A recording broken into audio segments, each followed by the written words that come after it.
Sony and the forthcoming PlayStation 5 have been quiet, slumbering and hiding in the wake of a growing Xbox brand. Speaking out at E3, XO, and the Game Awards about the new next-generation Xbox Series X. We know the PS5 will be powerful, future-ready, and super fast. But Sony has said little at the end of this year. And while Microsoft shouts from the rooftops, the sleeping giant that is the PlayStation is about to make a strong awakening. And this week, just after Christmas, the eyes are being opened.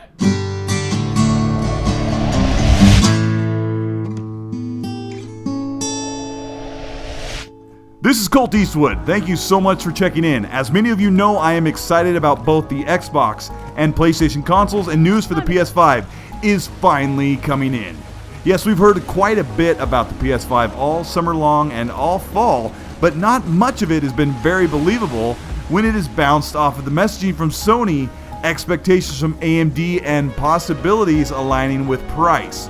So this week, we heard news from someone connected with a trusted, tried and true source, and I'm going to cover it because it appears to line up with reality, and that reality gets me more excited to hear official word from Sony about their PS5.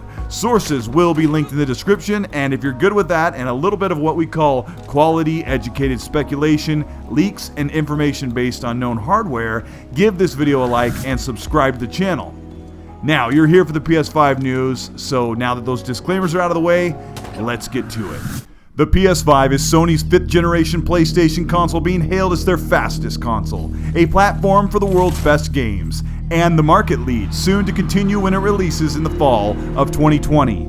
A source linked with Komachi, an AMD hardware specialist that correctly linked the Xbox Series X or Project Scarlet power predictions. Rogame, a data miner connected to Komachi, posted this. Oberon, which is the codename for the PS5 dev kit. Navi 10, 36 compute units, 14 gigabits per second of GDDR6 RAM. An aerial codename was designated for the quote, full chip result already fixed, end quote. For the final PS5 specs hitting at 1556 gigabytes per second GPU graphics clock, which for those keeping track, that is 25% more powerful than the current Xbox One X, but with new Navi architecture. Instead of boasting an 8.4 assumed teraflop count, the Navi architecture puts the PS5 at a staggering 9.2 teraflops of compute power. We'll get to that in a minute. The PS5 has 36 compute units of Navi compared to the 36 Radeon older generation in the PS4 Pro. Not to be alarmed, the new generation Navi power in the PS5 is likely more powerful than most desktop GPUs on the market for this price. Put simply, the 1440p checkerboard visuals of the PS4 Pro would easily run at native 4K or dynamic 4K with all the bells and whistles on the PS5. Look at the visuals afforded by the current PS4 and crank up the settings, physics, and lighting, and take the 30 FPS of games like Spider-Man in the open world, and the new CPU at 3.2 GHz will push new games to 60 FPS and beyond. In fact, the new CPU in the PlayStation 5 is not far off, only about 12% slower than the Xbox Series X. Both are fully capable of 60 FPS open world AAA game worlds on console. This reinforces the assumption that the PS5 is targeted for a $400 price point, compared to the Xbox Series X at a rumored $500 or $550. Sony has found the perfect balance of high-end visuals, fast performance, and an affordable price that leaves the massive Xbox Series X at an estimated $500 with 30% more power. This is akin to the power advantage that the launch PS4 had over the Xbox One with games not hitting native resolutions. Then it was 900p, just under the native 1080p. For the PS5, it may be a sub-native 4K with checkerboarding, but the 9.2 teraflop PS5 has more than enough horsepower and bandwidth to hit native 4K on more games. Where the data miner's information gets inconsistent is Sony's claim that the PS5 will have ray tracing, but the data omits hardware accelerated ray tracing. We know the PS5 will have it. Mark Cerny from Sony has said that they will support hardware accelerated ray tracing, but it is missing from the code listing and so is VRS. VRS is variable rate shading, which is a DX12 efficiency API to get more power out of the available hardware. This was previously rumored to be proprietary to the Xbox Series X, but traces of VRS have been found even in the PSVR software implementation. So it would be safe to guess that VRS and ray tracing have made their way into the final pipeline for the PS5.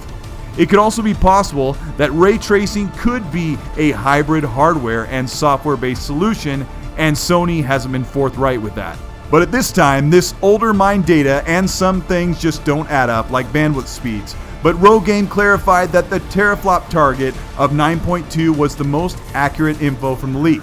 Albert Pinello, former hardware developer for the Xbox One X, weighed in on the hardware targets for AMD and next-generation consoles before he left Microsoft. He predicts the PS5 to target around 8 to 9 teraflops.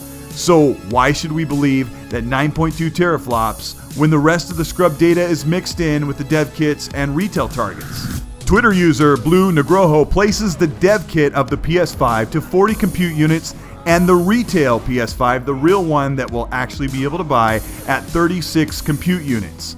The PS4 Pro had 36 compute units, but this is Navi hardware, much more capable, and Blue puts the math with a 2.0 gigahertz clock count to 9.2 teraflops, which is in line with Navi 10 from AMD. This has proved to be disappointing for Sony fans and devastating for power-hungry Sony fanboys hoping that the PlayStation 5 will be the most powerful and have the most games.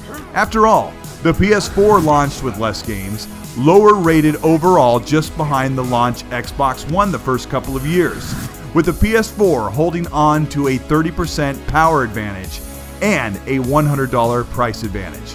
Whether most want to admit it or not, it is critically important that the PlayStation have a powerful launch console next year, and that the games live up to the promise. Thankfully, even with a 30% disadvantage for power, the PS5 has leverage afforded by the prospect of being likely $100 cheaper than the Xbox Series X. This is why the concept of a 9 teraflop PS5 is okay, and even desirable for those that wish to stay on the PlayStation platform. It will be cheaper, games will look phenomenal, and the performance of comparable games will keep up just behind the Xbox Series X with a few concessions. In 2013 through 2017, a long 4 years in the PS4 generation, as exclusives were slow to gather on the consoles, power mattered more than anything, as each game was painstakingly compared against the lower-powered Xbox One. And once Horizon Zero Dawn had arrived and PlayStation was making good on games promises, the Xbox One X took the power crown for 3 years, and it will continue with the Xbox Series X. And for Sony fans, and for the die-hard Sony fans, they will have to accept that in most every way, the Xbox will be the superior console to play most every game, and games, whether multi-plat or exclusive, will look absolutely incredible even on the lower-powered PS5. That is, until they announce the PS5 Pro. This is Colt Eastwood. Thank you so much for watching. I was enjoying my time off for the holidays until this PS5 news hit. People have been asking me to report on the PS5 for a few months, but Sony has been absolutely silent. They were probably shocked that Microsoft struck first months before the PS5 would be announced. This week, I took an opportunity to record some of these PlayStation 4 exclusive games on my AverMedia 4K capture device on my PC. The AverMedia card costs as much as my PS4, and at this point, I'm personally rooting for the PS5 to hit that 9 teraflop target for two reasons. First, it puts the reality of the final console close to $400, which saves me $100 when I buy both the Xbox and the PS5 at launch. The other reason is that games will look and run incredibly at a dynamic or native 4K 60 with the extra next-gen visuals and super fast load times on a PS5. Xbox will be my main, where I buy 28 of the 30 games I play each year. A supplemental console like the PS5 for exclusives is perfect for me. I just got a Nintendo Switch finally, and it's taken a minute to warm up to it. The console's really cool itself, but the first-party games, which are highly rated, are just not really my type. But I'm willing to recall that 90s type gaming I left behind when I grew up.